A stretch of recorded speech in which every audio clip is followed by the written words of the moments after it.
বিসমিল্লাহির রহমানির রহিম। আসসালামু আলাইকুম দর্শকবৃন্দ, কেমন আছেন? আশা করি ভালো আছেন, আমিও ভালো আছি। তো আমি আপনাদের সাথে একটা নাস্তার রেসিপি শেয়ার করব, যার কারণে চলে আসলাম। আমি একটা বাটিতে 1 কাপ ময়দা নিয়েছি, মেজারমেন্ট কাপের, পরিমাণ মতো লবণ নিলাম। এখন আমি পানি দিয়ে ডোটা মেখে নিচ্ছি। এটা একটা রুটির ডোর মতো হবে, সেম রুটি যেমন করে বানাই সেম করেই, শুধু কাঁচা পানি দিয়ে আমরা মাখিয়ে ডোটা বানিয়ে নেব। এটা নাম কি দেব আমি ভেবে পাচ্ছিলাম না, আমি দিলাম এটার নাম স্ন্যাক বিপ। তো আপনাদের যদি নাম জানা থাকে বা কখনো দেখে থাকেন তো আমাকে একটু জানাবেন। তো আমি বিপটা মাখানোর জন্য এখানে পেঁয়াজ নিয়ে নিয়েছি পরিমাণ মতো। আমি একটু লবণ দিয়ে দিলাম। এখানে একটু মশলা আছে সামান্য। তো আমি বলছি কি কি মশলা আছে। এখানে আছে জিরার গুঁড়া, সামান্য একটু হলুদের গুঁড়া, সামান্য একটু ধনিয়ার গুঁড়া, লাল মরিচের গুঁড়া, একটু গরম মশলার গুঁড়া, আদা রসুন বাটা আমি সামান্য দিয়েছি। এখানে পরিমাণ মতো একটু যে যেমন ঝাল খাবেন কাঁচামরিচ দিয়ে নেবেন। তো এখানে হচ্ছে 2 টুকরা গরুর মাংস সেদ্ধ করে আমি সুন্দর করে আঁশগুলো ছাড়িয়ে নিয়েছি, একদম ভুজিয়ে বানিয়ে নিয়েছি। তো এই ভুজিয়াটা এর মধ্যে দিয়ে দিলাম। আমি এখন কাঁচা পেঁয়াজের সাথে মরিচ মশলার সাথে সুন্দর করে মাখিয়ে নেব। জানি না কেমন হবে, আমি নতুন ট্রাই করলাম। আর এটা আমার মনে হলো বানানোর পরে ওভেন হলে সবচেয়ে ভালো হতো। তো আমার যেহেতু ওভেন নাই, আমি একটু হালকা তেলে শ্যাডো ফ্রাই করব।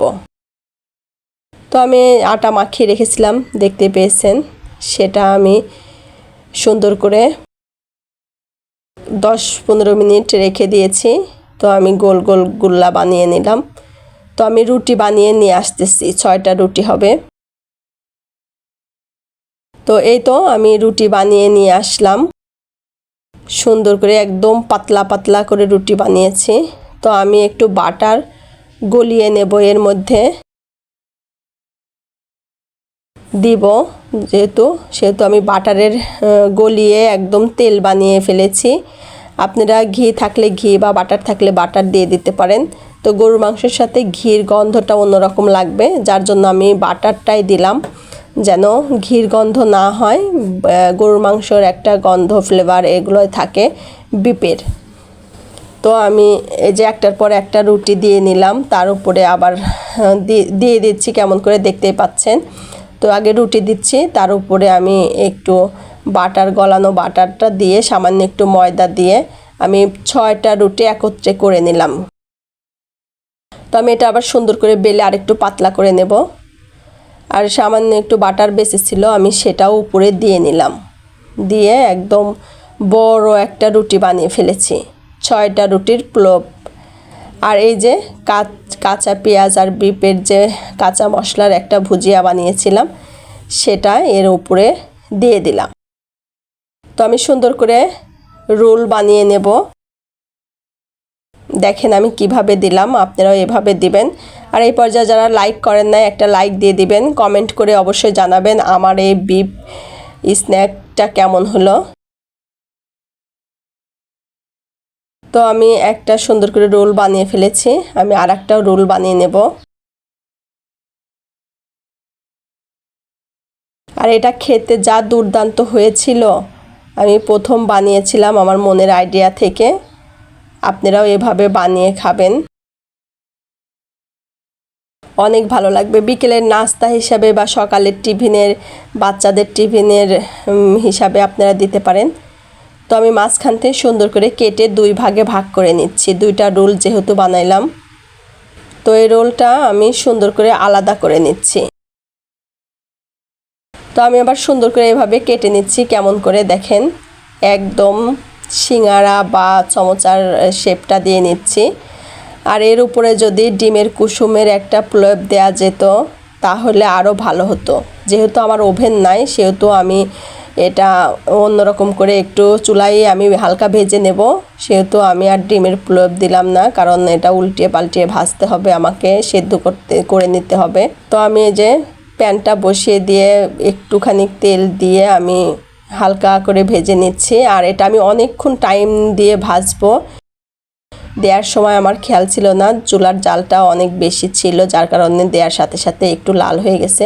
সমস্যা নাই, আমি উল্টিয়ে একদম লো হিটে এখন সেদ্ধ হওয়ার জন্য দিয়ে দেব। যেহেতু আমি বেশি তেল দিয়ে ভাজবো না, আমি এটা শ্যাডো ফ্রাই এরকমই করব আর কি, বেশিরভাগ মানে তাপে সেদ্ধ হবে। তো আপনারা প্রথমে জালটা বাড়িয়ে তারপরে কমিয়ে সুন্দর করে দিয়ে তারপরে ঢেকে দিয়ে তারপরে উল্টিয়ে দিবেন। তোমার ফার্স্টেই একটু হয়ে গেছে। তো যাই হোক, অনেকক্ষণ পর আমি আসলাম আবার একটু উল্টিয়ে পাল্টিয়ে দেওয়ার জন্য। আপনারা এভাবে উল্টিয়ে পাল্টিয়ে দিবেন। আর দেখতেই মনে হচ্ছে যে অনেক সুন্দর মজা লাগবে বা খেতে সুন্দর হবে। আর যখন আমি মশলা দিয়ে বিপটা মাখাচ্ছিলাম, তখন পেঁয়াজ দিয়ে অনেক সুন্দর একটা ঘ্রাণ আসতেছিল, লোভনীয় একটা ঘ্রাণ আসতেছিল। তো আমি হাত দিয়ে দেখতেছিলাম সুন্দর হয়ে গেছে, আমি এবার তুলে নিচ্ছি।